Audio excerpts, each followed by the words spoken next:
So, hey everybody, Hillary here with the High Impact Podcast. I want to make sure I connect my community with you guys. Make sure you are ready to take that action, whatever that next action is. And I want to have a high impact in what you're doing and your life. So let's get this episode started. Today we've got Jordan Culp on the podcast, entrepreneur, friend, and just complete energy force. I hope you guys love this episode and stay tuned for more great episodes to come. We good, Brian? Yeah, so just with these intros, go ahead and launch right into it. Yeah, go straight into it. Okay. Never pause for me or anything. Okay. So let's do You that do it one again. more time, Okay. and then just go straight That was into really the good. conversation. Yeah. Now I forgot what I said. Yeah. You got I this. remember for when you gotta come up to the mic though. Oh. Okay, I mean, Just put your arm. I think that is totally. hug it. If you could just love it. do that. I love this. Okay. This is great. Hey everybody, Hillary here with the High Impact Podcast. I want to connect my community to you guys. I want to encourage everybody to take that next step, whatever that next step may be. Just start. And today on the show we have Jordan Culp, entrepreneur, energy force, and friend. We're going to talk about all cool things that she's into and the people that she's inspiring in her community. So you guys just have a ball listening to this episode and make sure you stay tuned for more because we will have more episodes coming with lots of really cool people. So Jordan, welcome. Hi, thank you. I'm so excited. I'm so excited too. So let's tell everybody how we met. You want to tell them? Gosh, how did we meet? We met through Stacy? Yeah. So to skip through a bunch of the story, Yeah. you text me and you said, hey, can Stacy take my laptop back to work? And I was like, and yeah, because I was fired from my job. I was like, we're going there. I was like, and you are? And I was like, Stacy, some girl. That's and so he's funny. like, Jordan, I love her. Aw. Just so you know, Stacy doesn't love a lot of people. He Well, really we had doesn't. a lot of interaction because I'm not techie, so I was constantly hitting Stacy up. Well, and he doesn't have Turn your patience computer with, off. so he must have really liked you. Yeah. But anyway, he's like, yeah, she's totally cool. And then I started following you. I was like, we need to be friends. So that's how we Yeah. met. That's funny. I forgot about that. But yeah, he took your laptop back and then he got fired. So fast forward a couple months Yeah. later. So Best blessing ever. yes. So, okay. So I don't even know where to start. I don't know. I have so much I want to talk about. I have a cheat sheet over here, but I don't think we'll need it. So let's start with, you want to start with the mom thing or the entrepreneur thing? What do you want to start Well, with? let's start with we can just start with where I got fired because that's kind of when all of this really took off. Entrepreneur, mom, marriage, all of that. Okay. So about 3 years ago, I was working in sales at that job. We won't name that lovely job. We won't. And it just wasn't a good fit. I wasn't feeling fulfilled there. I knew that I wanted more. I needed more. I had started a little side hustle making farmhouse signs and knew that it was a hobby at that point. It was making some money, but it was not going to replace my full-time income. So when I got fired, I had no choice. I had a 7-month-old baby at home with Wow. me, so it was a little scary. And we just really just dove in head first and just started tweaking the business into making it more of a business. So got married. Well, actually, no, I got married before I got fired and had the baby. It's fine. But anyways, timelines are not my forte. It's totally fine. Yeah. You're here so for your other skills other than timelines. Oh, So yeah, we're yeah, totally yeah. fine. My story is one of those things that I'm like, I really just like struggle with telling it. We're getting better. Yeah, so here we are, fast forward 3 years, I am at another pivot. So I am still currently making farmhouse signs, but just not feeling passionate about it. I was going to say, so all the things that I see and hear with you are, I am not loving, Yeah. not that you don't love your business. I mean, we all, it's probably a little bit of, just that you've been doing it for so long and it's just so redundant. Like I'm an Enneagram 7, which means creative, passionate, needs freedom to be creative. And so, and I want to serve my community in more ways than just providing an object. I want there to be meaning behind what I'm doing. So, do we want to go into what the new ventures are? Yeah, but first I want you, just for those people who are listening, who might be thinking about wanting to do something, and I don't think we're really, well, we might low key be encouraging people to quit their jobs because we've both done that. 1,000%. But 1,000%. But if that's not your thing, if you don't have the balls to like just quit, it might not be the right time. Yeah, let's talk about like, okay, you were put in a position where, I mean, you pretty much had to, like, you were forced to find something new. So tell everybody about how that felt and kind of getting started, the few steps that you maybe took to kind of get started or to be like, okay, it went from little, now it's got to be big. I've got a kid to feed. Yeah. Well, it was exhilarating. I was pumped when I got fired because I wanted to get fired for months. I mean, like, oh my gosh, I hated that job. My boss was so micromanagey. I was 7 or 8 months pregnant. I worked from home doing sales, so I was constantly on the phone. We weren't allowed to leave our desk. It was very micromanagey. And 7 months pregnant, I like messaged on our little thing and I was like, hey, I've got to run to the bathroom real quick. I'm 7 months pregnant. My boss was like, no, I'm sorry. That's all she said. No, I'm sorry. You can't go to the bathroom. So right then I was like, this is not going to fly. This is not living life. Like I can't even go to the bathroom when I need to go to the bathroom. So I knew right then, like, okay, I've got to figure out another option. I've got to figure out I didn't want another job. That was never an option. Like I was never going to go find another 9-to-5 job. I knew growing up that everyone was like, what do you want to be when you grow up? And I was like, how do all these people know what they want to be? I have no clue. And part of it was because entrepreneurship was, 20 years ago was not anything that most people weren't talking about that. Mm-hmm. Or they weren't ballsy enough definitely to try it. Yeah, that's true. I grew up in a family. My dad did own his own business, but it was passed down from the family and then it ended up failing. So I saw I saw it like the worst Crash side of it. and burn. Yeah. So what steps did you take first? Like, did you have your Etsy shop at the point you did? I did, yeah. So I started Etsy whenever I was newly engaged.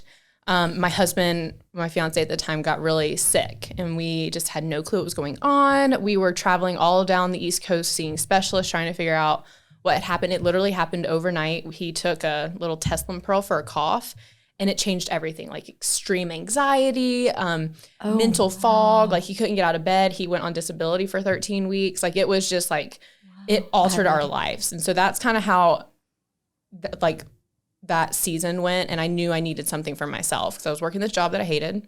I, at the time had no friends. So I was constantly just sad and bored at home. So I got on Pinterest. Well, I wanted to decorate my home. He owned a house and I moved in. And it was a bachelor pad. And I was like, this has got to change. But I was broke. I had no money. Yeah. So I was like, how am I going to decorate my house for super cheap? I had never touched a power tool a day in my life. Well, sort of. That's another story. I never touched a power tool. And I asked him, I was like, hey, listen, I saw these little farmhouse signs on Pinterest. And he's super handy. Oh my God, so handy. He can teach himself anything. So I was like, can you please show me how to use these tools? So he showed me how to use one. I put it up on Facebook and my cousin bought the first one. He was like, just start an Etsy shop, see what happens. I was like, okay, it's 20 cents to start an Etsy shop. What's the worst that could happen? So that's kind of how that all got rolling. And I was producing a pretty good amount in the beginning. Like in the first few months, it was like 20 signs a month, something like that, which is alongside of your full-time job. Yeah. Mm-hmm.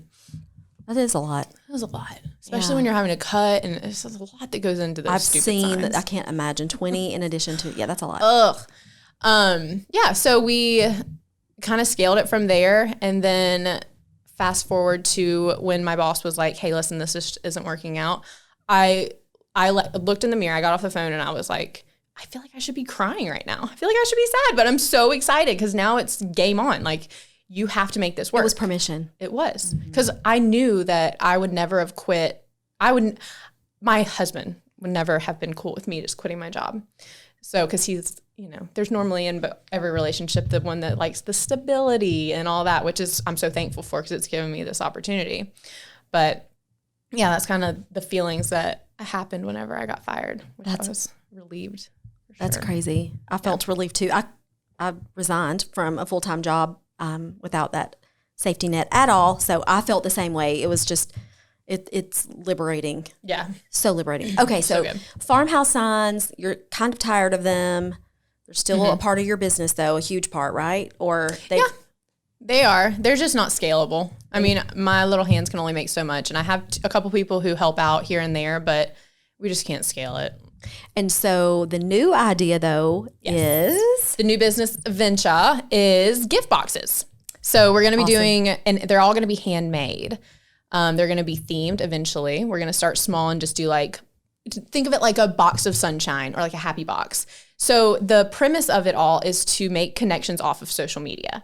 So if you have a friend that is just lost a dog or a loved one or is just going through a tough time or you haven't talked to them in a long time and you miss them, then it's an easy way to just send them a gift and be like, hey, I'm thinking about you. That is so cool. And on the flip side, which is the part that I'm really passionate about, is helping other handmakers get going. Because it is, I mean, it is a saturated world out there, but this life is abundant. There are 8 billion people in this world. I mean, you need 1,000 people maybe to make a successful business. Not even that many, I don't think. So how's that going to work? Are you going to have different price points, different themes? How is that going to? Yeah, eventually. So I'm a big dreamer. So I had the big dream where on the last podcast I did, so stupid. I said, this is going to be the next FabFitFun box because that's where my mind goes. My mind is like, well, we're going to have a warehouse. Yeah. We're going to have like walls of items of all these handmade, and then like, okay, Jordan, like calm down, come back down to reality for just a split second and like, let's take baby steps. So that's the big dream. I have no idea if that's going to happen. I'm sure I'll pivot a million times before I actually, before we get to the dream, whatever that is. Yeah. But in the meantime, we're going to start with 2 to 3 boxes. I'm not 100% sure. I've collaborated with 3 hand makers so far. So I'm so excited. We're going to love that. Yeah. And their stuff is so cute. It's just going to be such a good way to get their product out there. So yeah, we will have different price points, but right now I don't really have all of those details quite yet. That's fine. I love that you dream because I'm not creative at all. So I love that you said the next. I'm really not. You are. No, you are. I think creativity comes in so many different ways. People think of creativity as making something with your hands. Or being artsy. You are, but there's so much more ways to be creative. Like you, for example, think of people that would connect well with me and my business and help me grow or your other friends grow. And that's how you're creative. You creatively connect. So that's I do connect. You do. You're so good at that. But I love your creativity. I think you can be the next FabFitFun. And I think it's a great idea. I think it's an idea that, I'm sitting here thinking of 5 people that I could connect you to right now because I love you. You're so awesome. Well, your boxes need their stuff. Yeah. Right? So exactly. And they need it too. I mean, it's going to be full circle. So are we going to be able to go to your Etsy shop? Is that how you're going to do it? Or how do you have any idea about that? So in the beginning, there will be some items that are not handmade. So I won't be able to put it on Etsy. We're going to have our own site, which the name is still up in the air. But once that is set in stone, we're launching May 7th. I turned 30 May 7th. May 7th. Okay, turning 30. So is this like I'm going to have something to prove? That or like a midlife crisis, maybe quarter life. Maybe quarter life. If you're going to live to what 120, I think that's totally. I hope not. That's old. I'll be happy at 100. Yeah. Yes. So we'll say quarter life, whatever. No, I just feel like this is going to be such a new season. Everyone's always like, your 30s are so great. And I'm like, well, 20s were pretty good. There were some rough times in the 20s. I feel like you're just trying to figure out your financial footing in your 20s and who you are, how you want to show up in this world. And I feel like I finally have a grasp on like who I am and who I want to be. So who is that? Who are you? I mean, like 3 or 4 words. Who are you? What are you? I love to inspire people to be their best selves. I love to feel my best. I love finding new ways to feel my best, whether that's through my diet, supplements, personal development, courses that I'm taking. I love feeling my best. I mean, who doesn't love feeling their best? People who don't know that it can be done, I feel like.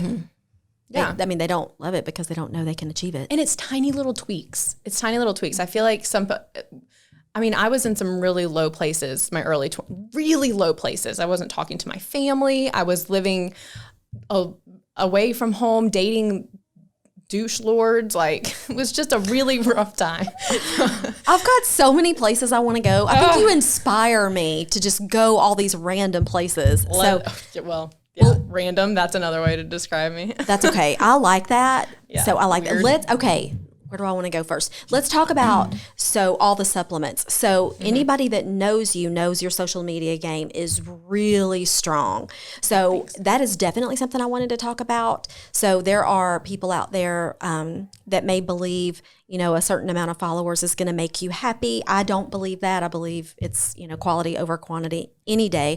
Nonetheless, your social media is on fire. I live to follow what you're doing. And I would venture to say that lots of your followers probably think that you're probably the highlight of their day. So That's really sweet. I don't know about your that. Stories, just the way you come across, your authenticity. Do you have any, for somebody out there who is thinking they might want to ramp up their social media or maybe really intimidated? I've got girlfriends that are in my age. I'm a lot older than you, but they are very intimidated with Instagram. They're super familiar with Facebook, but like, is there any pointer that you could give somebody to kind of get them, maybe not to your level, but just to take the next step? What's the next little incremental thing they could do to get started? Practice. So I'm really good on stories. I'm not so hot on posting. I don't like that. I don't like doing the captions because I feel like I can't say what I want to say when I'm typing it out. I don't know. Practice. So I started storying my life on Snapchat. So I think that this can be done in a lot of ways. You want to practice maybe on a platform that doesn't have a ton of your friends, so that if you do say something stupid, then it's okay. No one's going to see it. So you could even just record yourself on your camera and just get comfortable with how you talk, what you want to talk about, how you come across, lighting, like just find things that make you confident. So I always talk about having like power outfits or power shoes. Okay. So whenever I know it's Power fanny pack, maybe? for sure. And I'm sad I cut all my hair off because now I can't have my power scrunchies. Which we're going to talk about the hair in a minute. Oh, yeah. So yeah, just like find things that make you confident. And then your crowd will find you. Your people will find you. And even it can be disheartening in the beginning whenever you're showing up on stories and you're like, no one's DMing me, no one's answering my polls to my questions. Like, what the hell? They're watching. They're all watching. And I always like to think of this. So Jerry Seinfeld says it best.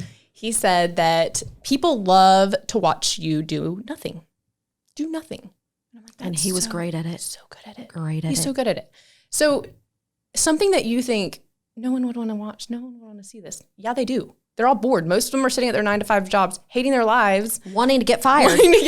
Yeah. So just start showing little snippets of your life. It doesn't have to be fancy. It doesn't have to be curated. We're moving into this new day and age. Thank God that filtered photos are going away. People want to see the real. People want to see your struggles. People want to see like what you do day to day. It doesn't have to be anything like huge and grand.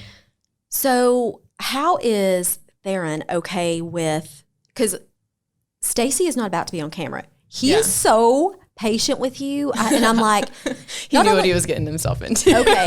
Because, if I start a live or something, Stacy is probably in another zip code. He is taken off. I love Stacy. He is not about, we are yin and yang. Yeah. So how's Theron okay with all that? So this is something really important that I would say, have this conversation early on when you are starting a social media journey.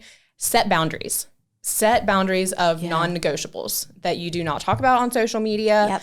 And you need to get with people who are in your close circle and just say like, I'm going to be talking about this. You cool with that? And then there's going to be some things that you're just going to have to set that boundary for yourself. I mean, as far as like if you are in a marriage, then I personally believe that your spouse needs to be. But like your parents, like there's going to be some stuff that you say or do that they're probably not going to agree with. Ooh. So you just have to, set boundaries. So do you prep?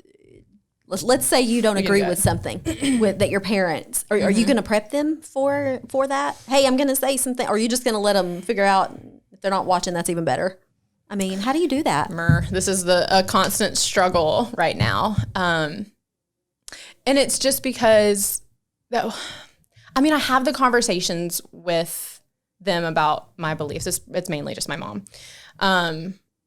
I have those conversations with her, and I let her know my beliefs. And I mean, I don't know. We're just so new in this part of the journey. And what we're referring to is our beliefs as far as religion goes. Mine don't perfectly align with what I was raised. And I think that that's okay. I don't think that I'm doing anything wrong. Do you feel like you're disappointing? Yeah, I don't want to disappoint. And I know that she has a lot of her friends follow my journey, probably just for my cute kid, but they follow along. So I don't want to make anyone feel any sort of way, especially my mom. Don't you struggle with that? Because like for me, my thing is I curse so much. I love it. I live for it. I feel like almost every sentence is better with the curse word. It's just, I've been told that I would put a sailor to shame. I love it. So I struggle with that. Do I show up as really who I am, or do I kind of pull back? Because, everybody now preaches authenticity, and you got to show up authentic because they only want to see, like you said, no filters.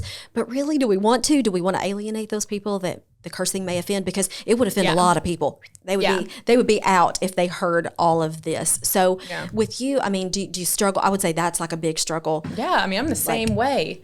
I feel like I cuss a lot. And I think that with that, I am understanding that it just has to be, like, for me, I'm just deciding which platforms are going to be R-rated. Podcasts, I mean, if the host is okay with it, free game. TikTok, free game. Facebook, Instagram, maybe not, because I got my gran on there. She's not listening to podcasts. I will say, that's and you can totally, this is a safe space for anything you want to say. I love it. But, oh shoot, where was I going to go with that? I forgot where I was going to go with that, with the cursing. Anyway, so have you and your mom come to any particular agreement as far as, or you're just now starting to slowly navigate things and you're trying to figure out? We just had one of the first conversations last night. Yeah. And how did that go? It went well. She's so supportive with anything that I do, and she believes in me more than anything. Would she want me to be a Christian that reads my Bible every morning? Hell yeah, she would. But I mean, I'm just gonna do what feels good to me in the moment and just go from there. I know what I was gonna say. Just backtracking. When I left my job to work for myself in real estate, I can look back at the posts as they're starting to pop up. I've almost been in real estate a year now, so they're starting to, the memories are starting to pop up. And I'll see that I used a word or I said a word, and I'm like, I've never said that word before on a live. It's actually kind of liberating because when I worked for corporate America, I certainly wanted to, hold back. Right, you can't. Yeah, and I wouldn't want anybody to, especially a boss or a mentor, to see me and then be like, oh, I don't want to be associated with that. So I can see now the videos that are popping up or the picture. I can see where I've used curse words or said them. And I'm like, it's so liberating when you walk out of that 9 to 5, or in my case, 7 to 5, and then you're able to work for yourself. And you're like, if you don't like me, it is a little more liberating when you work for yourself, because you're like, well, big middle finger if you don't like it. Right. Yeah. And I think that too is like, you just have to decide, like, when you do start to work for yourself, you have some big decisions that you have to make. And I'm so thankful that happens, but you have to decide, who are you? You actually get to be who you are. And that doesn't happen when you're working, like you said, for corporate. You have all of these boundaries and these limitations that are set for you because you don't want to put a bad name on the company. Mm-hmm. But when you're set free from that and your soul can actually be who it is, it's frightening in the beginning. It's so scary because you're trying to navigate, like, is this how I want to show up in the world? Do I want to do this?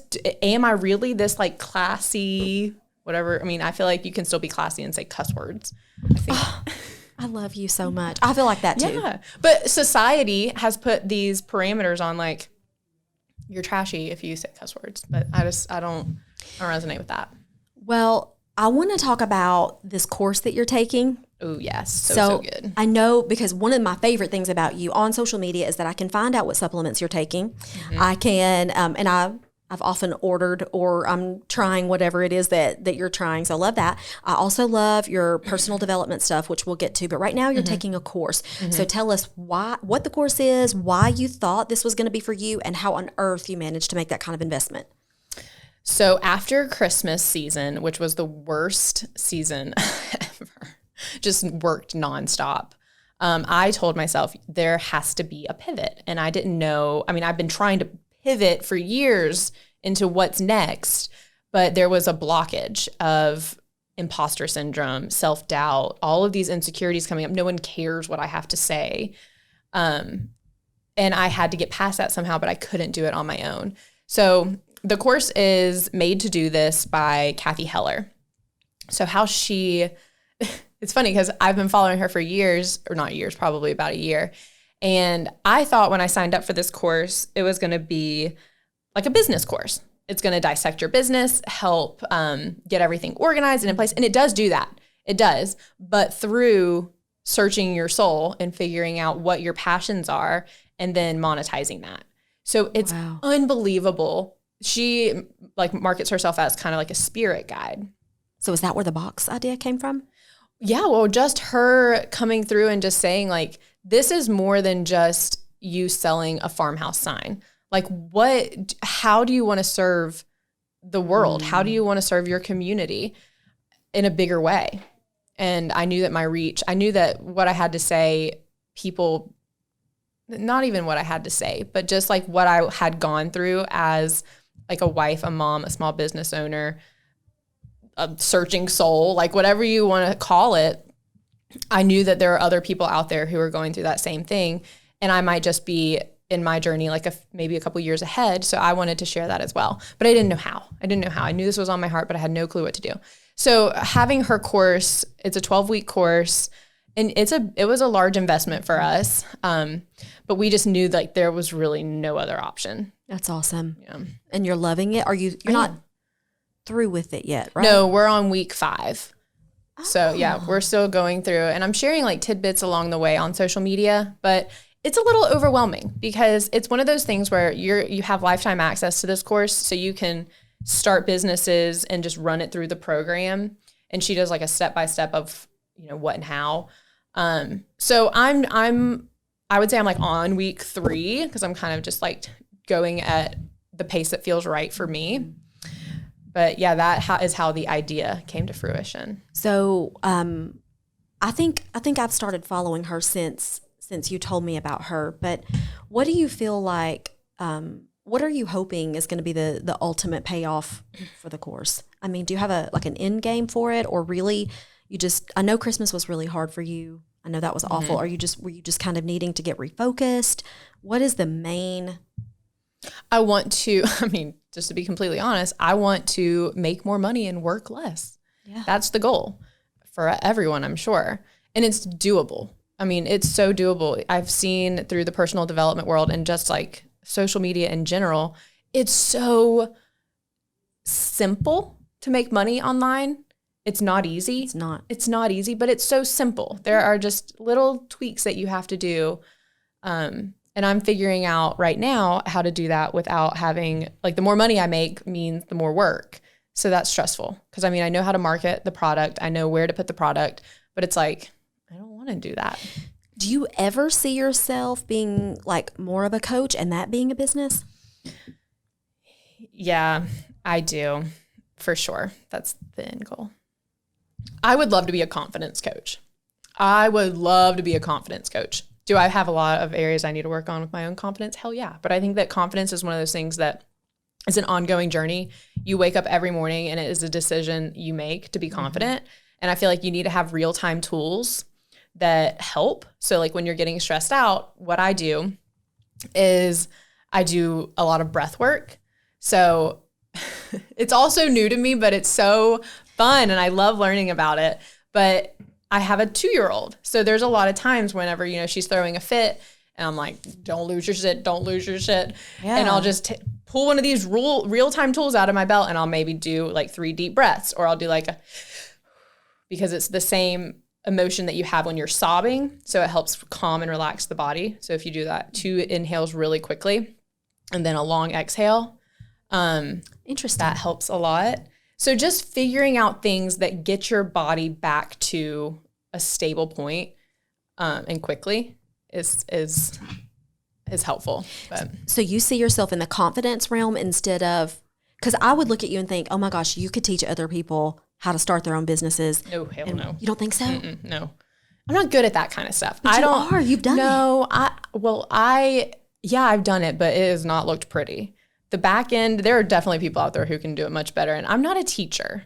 I don't like to, that's not my thing. I would much rather just like help people build and grow confidence and figure out these ways to make. Here's another thing.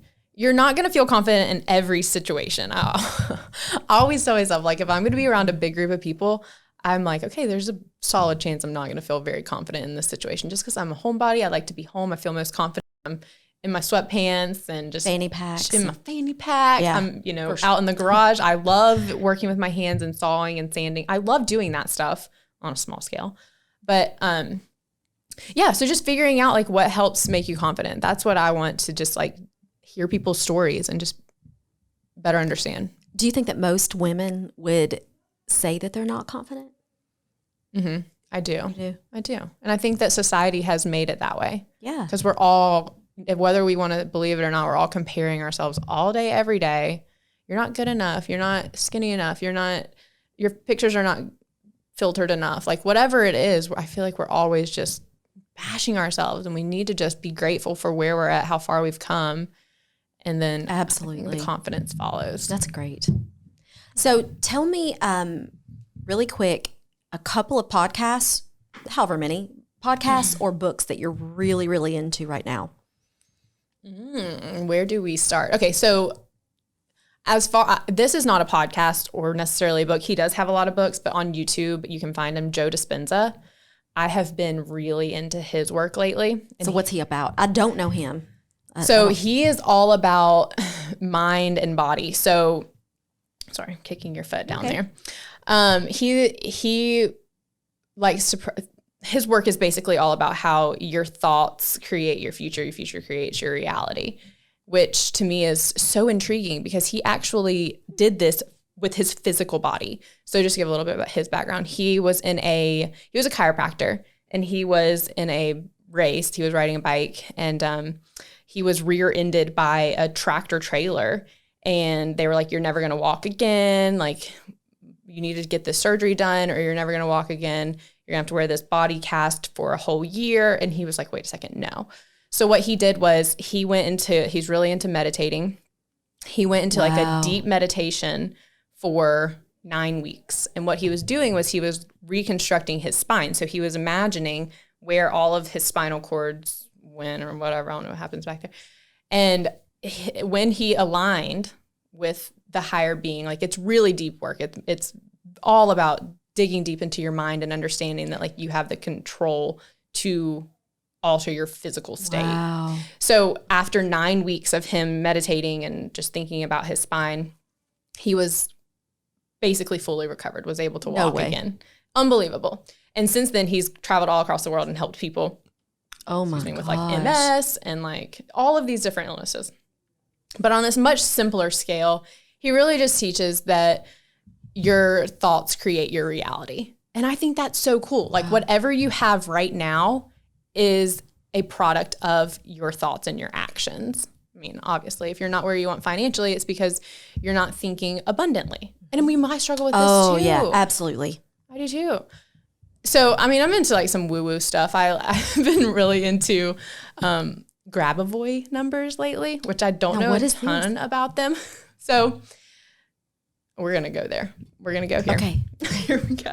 Okay. I'm so ready. So I like to think of my body and my life as like a program. So you can program your mind, or you can program let's just say you can program your mind with these numbers. And the reason that this resonates so much with me is because, remember Sims, like the game years ago? I was the pro at Sims. All my friends were like, how are you so good at Sims? It's because I figured out the cheat code for money. I had no secret tool except for that. So I was literally, it was Rosebud : you had to like code it into the game. I mean, I was essentially cheating the game, but you literally programmed.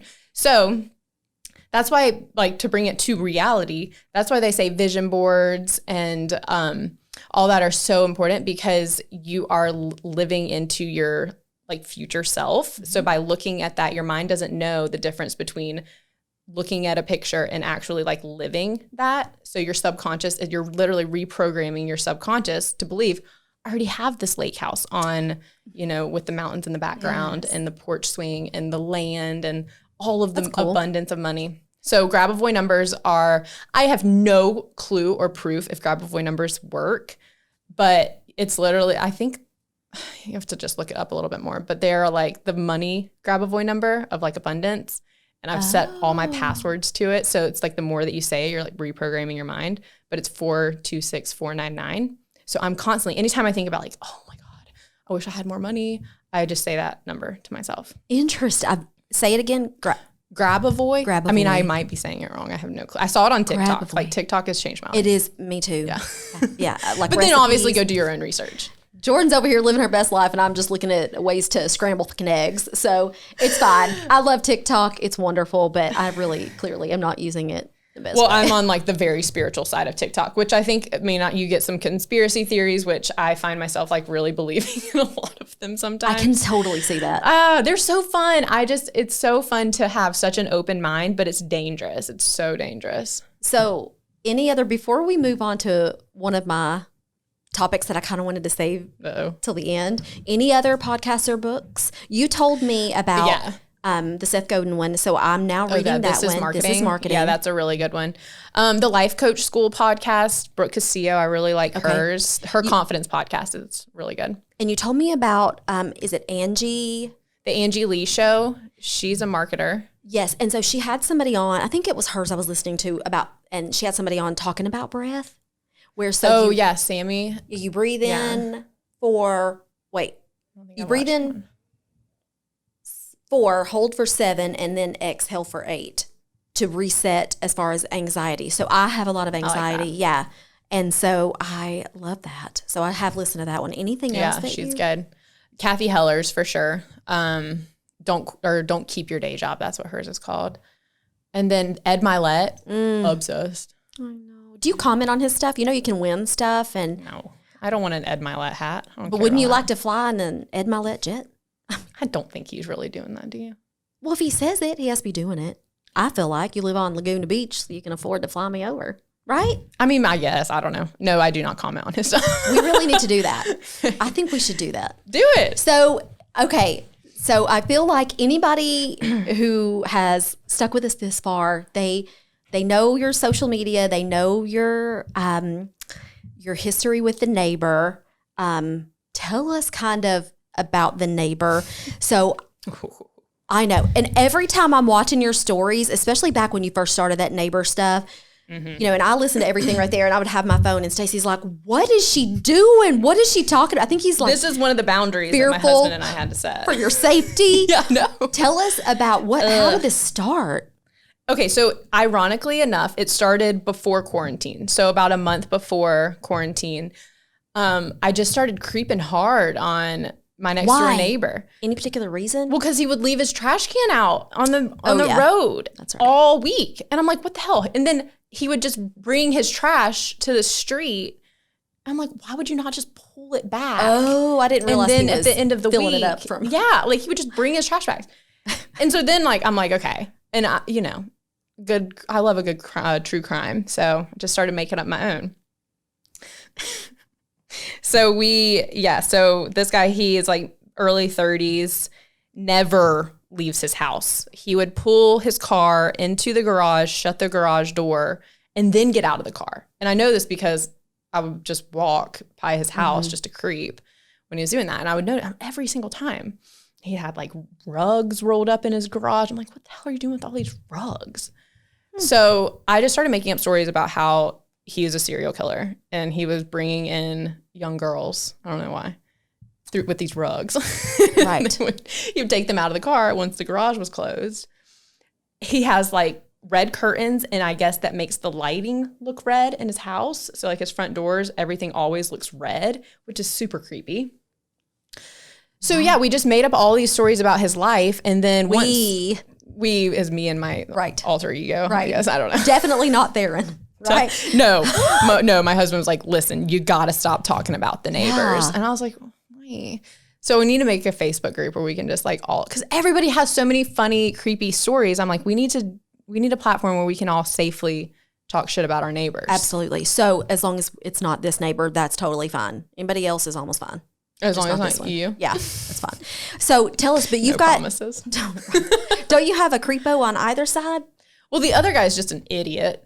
He's just so dumb. Just to give you a little example. Well, okay, let me preface by like, we are not the best neighbors, like my husband and I, because we are loud. We run a woodworking shop out of our garage, and we're 15 feet on both sides to neighbors. So yeah, we're loud. We do we're respectful. So we try to turn everything off as, a timely manner. But during the day, saws are going, CNCs are running, like it's not the quietest scenario.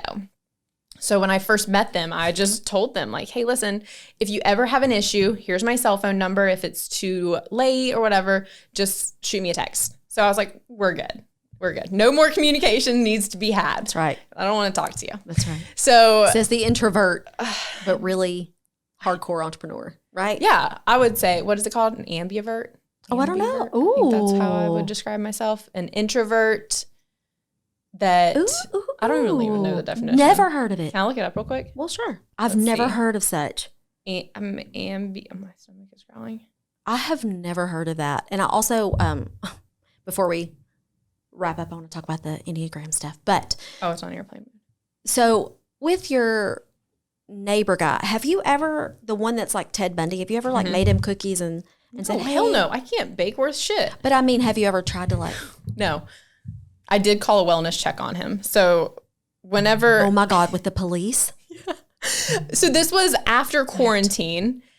It was like second week of quarantine. And I hadn't seen him for a few days, which is normal. But he had an Amazon package on his front porch. And then like a week went by or something. It was like a good amount of time. And I was like, okay, something's not right. He does have, I don't really know like how much I want to share. Well, I want to share it all. I'm pretty sure his girlfriend or wife, whoever it may be, might be doing a little bit of meth in the background. I don't know. Interesting. She doesn't have a car. She never leaves. If he leaves, it's just him by himself. So I'm like, is she being held captive? Like, what's the story there? So is she just in there with the meth and just living it up? The dead bodies? I don't know what she's doing in there. Right. But like sometimes she'll come out for some sunlight and she'll just like stand on the front porch and then like immediately go back in. I'm like, how are you surviving? But what makes you think she's doing meth? Amazon doesn't deliver meth. Well, because I can look at her and say, you might be doing some meth. Okay. I don't know. Maybe she just needs to eat. This is a judgment-free zone. I just want to let everybody know. Is it? No. Is it? I'm judging pretty hard over here. So she's doing meth. She's doing meth. He's burning bodies. Well, he's not burning them. Well, that was a whole other thing. There was like a burn pile behind our house, like ways behind. And I was like, okay, he's probably taking the bodies over there. It was like a whole thing. I was locked up for too long. Right. So I didn't see him. He had Amazon packages sitting on his front porch for like a week. And I'm like, something's not right. Mm-hmm. So I called a wellness check and he didn't answer anything. So the police were just like, sorry. Like, that's just what they did. I thought with a wellness check, because I've done plenty of them in the apartment business when residents, unfortunately we see a lot. So like they didn't kick the door in or do any of that? No. So what's the purpose? I mean, you could have knocked on the door. I know. That's what my husband said. He's like, what the hell? Why are the police here? And I'm like, I'm taking care of it. And Theron's probably I've like, got this. oh He's my so God. introverted. He's like, please don't bring any attention to us. Stop calling the police on the neighbors.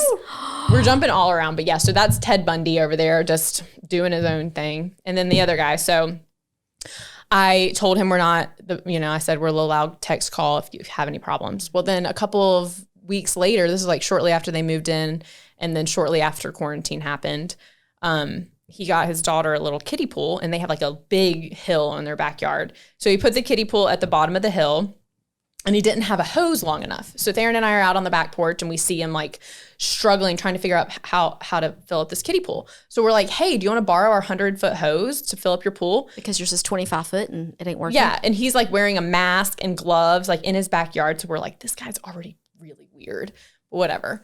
So he's like, no, we're good. No hose. I'm like, all right. He didn't want to touch your hose during He didn't want to touch our quarantine. hose. He didn't want to touch my hose. He didn't. He sure didn't.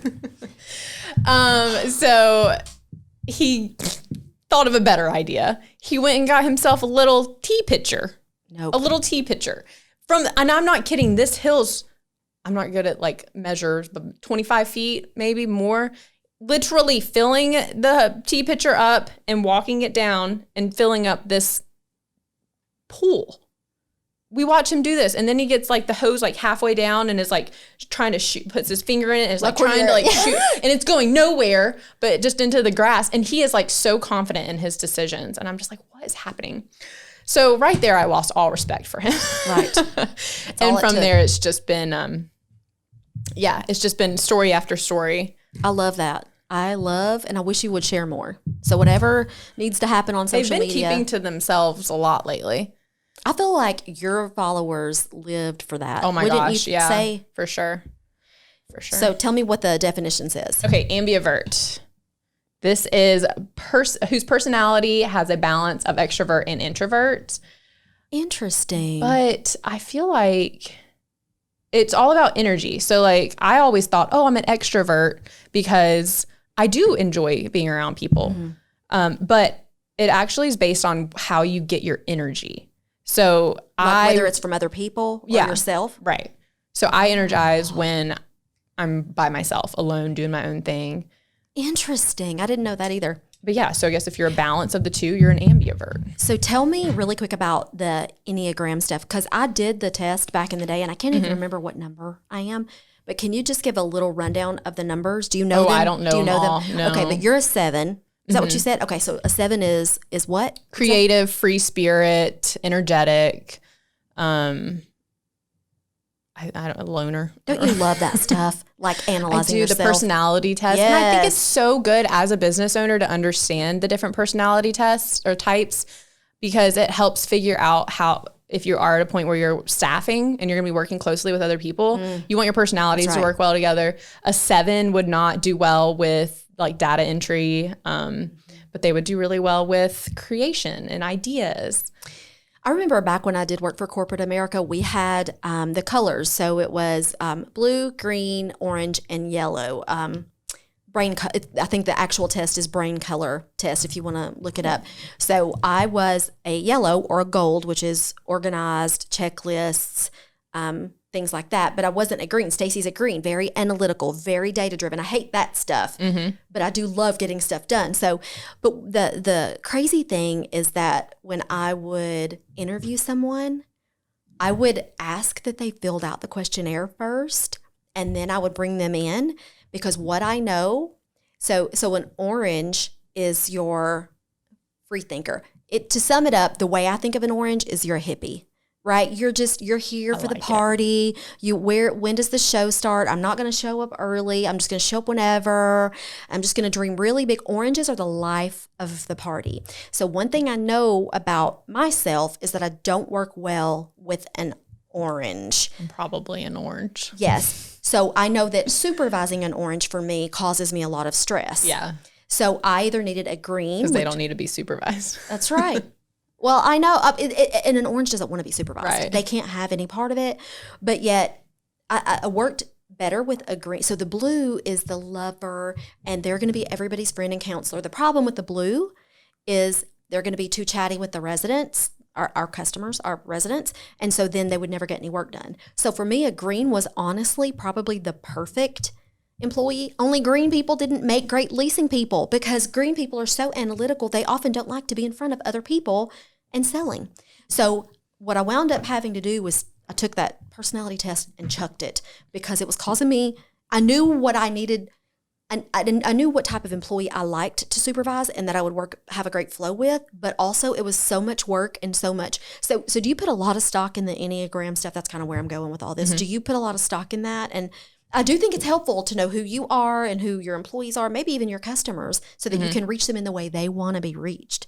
But do you put a lot of stock in that stuff? Not really. I mean, I'm on a journey. Yeah, I'm on a journey of figuring out who I am. I can't really worry about anybody else. So as far as that goes, it's been helpful on my personal journey. But I mean, I don't know any of the other. I know an Enneagram 3 which is like the achiever, the goal oriented is probably what you are. I think I just can't remember. Everybody always thinks I'm a 3, but I'm not goal oriented or high achiever or competitive. Interesting. I need to do that again. It's funny. I think I've done it like 3 times over the years. Yeah. I mean, and I can't remember. You change. Oh. So you can also have wings off of your Enneagram test, which is like. Oh, yeah. Like a 7 subshoot, whatever they call it. What do they call it? Like a wing 8. Yeah, like that's it. That's 8. it. Yeah. Okay. Because, I mean, you're not going to fit into like one perfect little tied up box. Mm-hmm. So. Interesting. Okay. So you're turning 30. May what? Turning 30. 7th. May 7th. So yes. I got to know, is the haircut part of the turning 30? Well, I have always wanted a pixie cut. Always. I was just never brave enough to do it. So I wouldn't say it's like because I'm turning 30. I just really needed my hair out of my way. Yeah.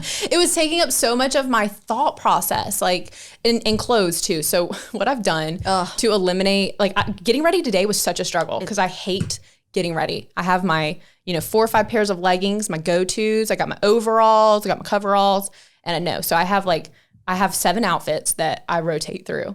And I mean, you can mix it up. That's one less decision you have to make. So that's smart. Yeah. What Steve Jobs did that. Yep. And I guess Mark Zuckerberg. Yep. And Jamie Kern Lima. Oh yeah. Did you finish her book? Yep. Good. Yeah. So I don't really remember where I was going with that. Oh, the hair. Yeah. So yeah, we got the clothes down pat, and then the hair was either always in a hat or in a bun. It always looked greasy and dead, and I was just over it. It's thin, so when it would part in the back when it was down, I'd have like this bald spot. So I was like, you know what? I'm creating this new me. I love it. Here we are. Here's the new hair. So how what's the word I'm looking for? Were you super nervous the day you went to get it cut? Because a lot of women, I feel like, my mom's had 10 brain surgeries. Hair is freaking hair. Like it's going to grow back. They shave her head. It grows back. Exactly how I feel. Okay. Yeah. So you weren't too nervous. I wasn't nervous. And I went and saw a new girl too, which was probably not the best idea. That's pretty ballsy. Mm-hmm. And I showed her 2 pictures and I was like, make this happen. And I had brown hair too and I went blonde. So that's right. That's right. Box dyed brown hair. So it was a struggle to get it blonde. But I'll tell you, whenever she cut it and then turned me around, I was like, what in the actual hell did I just do? She had when they style your hair there. Because they don't know, your part and all this. She had it just like, I looked like a wet dog. I was like, damn it. I was so mad. Oh. But it's not exactly how I want it. It's definitely a headband haircut is what I like to call it. Super cute. It's growing into what it needs to be. And I feel like you inspire other people to just, it's just hair, but just so hair. many women. Well, and I feel like hair tells your personality, a lot about your personality. So if you're rocking like a boring straight cut, and yours is not boring. Is that what you're saying? I mean, thanks, boring. Jordan. No, but if you're rocking like a boring haircut and you have like this vibrant personality that just needs to speak, I mean, it's one way to express your personality. I don't think you need to cut your hair to be who you are, but it might help. And I've always said, because I've had hair, when we got married, my hair was this long and it was box dyed, bright burgundy. Oh my God. I was 205 pounds. What? You couldn't tell me shit. I loved myself. I did not care. It. But I've always said it takes a very special woman to carry off short hair. And I don't mean face shape. I don't mean any of that. I mean, you have to have a certain level of confidence. Would you agree? Yes. And here's why I say that. Yes. Because women, if you'll notice, if they have long hair, it is a security blanket. Yes. They, in my opinion, they hide behind that hair, and it is like Linus with the blanket. So I love that you cut that off and your blanket's gone. Not that you were ever hiding behind your hair. No, I feel like I was. But a lot of women, long hair means protection, or it means it's their safety, or it's their, it's hair. I mean, don't get me wrong. If I had thick, beautiful hair, it would be down to my ass, but I don't. And I think you just have to accept what you got. But I do have to know this because I have a strong opinion on this. Is it easier to fix short? Oh my God. So easy. Is it? Now, mine's so not. Easy. When it's shorter, because it's very thick, I have very, I would say coarse hair, but it's just really unruly, really. So I have to be super intentional, when it's really, really short. So for me, it's not, but I don't care. I still love it. Yeah. Well, mine was, I was just trying to put it in like the perfect messy bun every day. Well, that's why I grew mine out. So I could do the messy bun. Yeah. I had to cut it. So would you, if there's somebody out there that's thinking about cutting some hair, would you recommend a new stylist for the first time, or would you? No. Okay. No. Just no. Yeah. Well, I love it.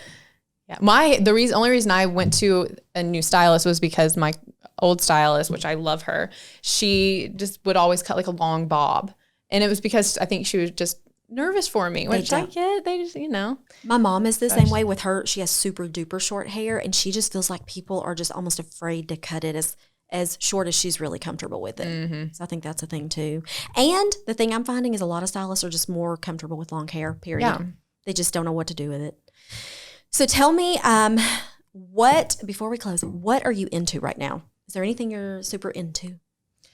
My spiritual journey, meditating, mindfulness. Every morning I practice meditating. So I would love the idea of getting into it, but for those of us who don't even know where to start, is there an app? What would you recommend for somebody? I am using Insight Timer, which there's also Headspace, YouTube. I mean, you can find beginner meditations anywhere. And my mind is always constantly thinking of ideas and thoughts, and like most of us, that it's hard for me to concentrate for more than 10 minutes on a meditation right now. But I think that you can just continue to build up. Starting meditating either in the car or in the shower. So is meditation, is it just repeating phrases, or is it just a quiet space? What is it exactly for you? It's giving your mind space to just be. To just be in the present moment, not thinking about your to-do list, not thinking about your goals and your dreams or some past failures that you had, beating yourself up. It's literally just grounding yourself and being present with self, and then connecting with God, spirit, source, universe, whatever you want to call it. Just getting to that place of like leveling out. That's cool. So Jordan, tell everybody where they can find you. Best place is Instagram, Freckled Unfiltered, and I'm more and more getting comfortable sharing the woo-woo over there. It's just I'm having to kind of tame and prep my community. Right.